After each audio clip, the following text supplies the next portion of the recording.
Renungan kita satu hari satu pasal dari kitab Pengkhotbah. Hari ini Pengkhotbah pasal yang pertama. Melanjutkan kemarin Pengkhotbah pasal 1 ayat 1 sampai 11. Hari ini ayat 12 sampai selesai ayat 18. Yang utama di sini adalah satu petunjuk bahwa Pengkhotbah berasal dari orang yang memerintah di Yerusalem. Nah, dan dihubungkan dengan bagian-bagian lain dari kisah Pengkhotbah, kita menemukan bahwa bagian ini atau kitab ini berasal dari raja yang memerintah di Yerusalem, yaitu Raja Salomo, anak Raja Daud, yang dipercaya bahwa sejak muda belia Salomo sudah melakukan begitu banyak perjalanan dan juga belajar tentang hidup dan kehidupan, sehingga ia mempunyai banyak pengalaman tentang hikmat, pengetahuan, dan hal-hal lainnya. Salomo dikenal sebagai raja yang mempunyai hikmat lebih dari yang lain. Di sini mengungkapkan tentang bagaimana ia membulatkan tekad buat memperhatikan dan mempelajari hikmat, dan pada sisi di sini dia mengungkapkan tentang itu adalah sesuatu yang melelahkan, dan dia juga mengungkapkan tentang bagaimana memperoleh pengetahuan, mempelajari tekad untuk memahami pengetahuan, dan ujung-ujungnya ia berkata itu juga adalah usaha yang menjaring angin. Aku melihat segala sesuatu di bawah matahari, ya, dan semuanya itu sebagai menjaring angin. Bagian terakhir ia mengatakan tentang memperbanyak pengetahuan, memperbanyak kesedihan. Nah, itu memperhatikan bahwa ternyata Salomo melihat bahwa proses belajar itu perlu dari satu keharusan, dan tidak ada seorang pun yang harus selesai belajar dan mengungkapkan sudah cukup.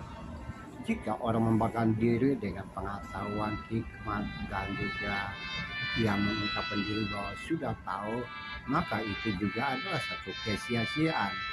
Bahkan ketika orang banyak belajar dan menambah pengetahuan, dia menyadari bahwa selama ini dia tidak tahu. Orang belajar, maka dia tahu, dia mengetahui banyak hal. Dan dari orang belajar juga, orang bisa mengetahui bahwa dia sebenarnya belum tahu banyak hal.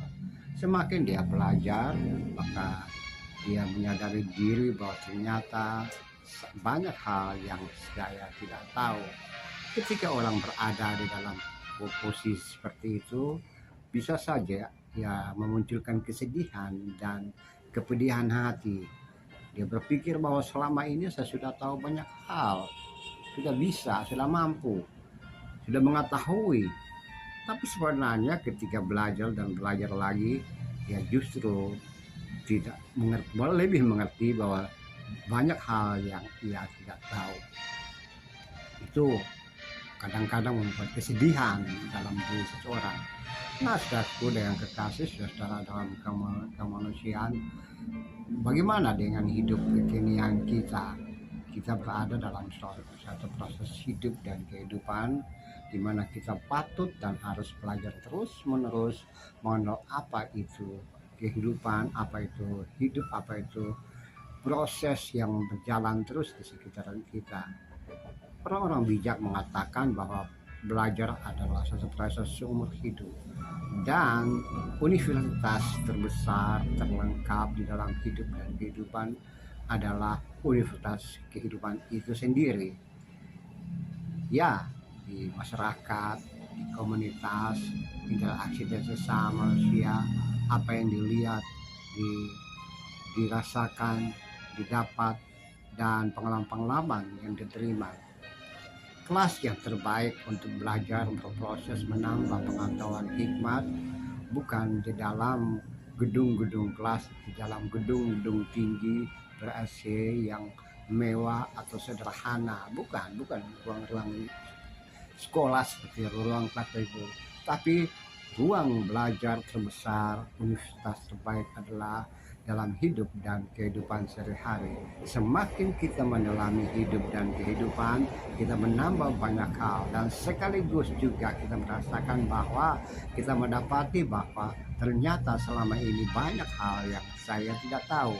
Pengetahuan, ilmu, dan juga hikmat bisa saja kita dapatkan dengan baik di bangku kelas, tapi ketika kita berada di dalam hidup dan kehidupan masyarakat, lingkungan, tempat di mana kita beralih profesi, melakukan banyak kegiatan, dan itulah kita bisa belajar melebihi apa yang kita dapatkan di dalam ruang kuliah.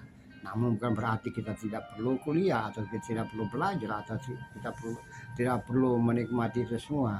Yang pasti pengalaman hidup dan kehidupan yang terbaik untuk seseorang, menikmati hidup dan kehidupan yang terbaik untuk hidup dan dirinya untuk pribadi adalah di dalam interaksi dengan sesama, lingkungan, alam semesta, dengan orang lain, dengan Allah, dengan siapapun di dalam universitas hidup dan kehidupan. Terpujilah Kristus, terpujilah Tuhan. Haleluya. Amin.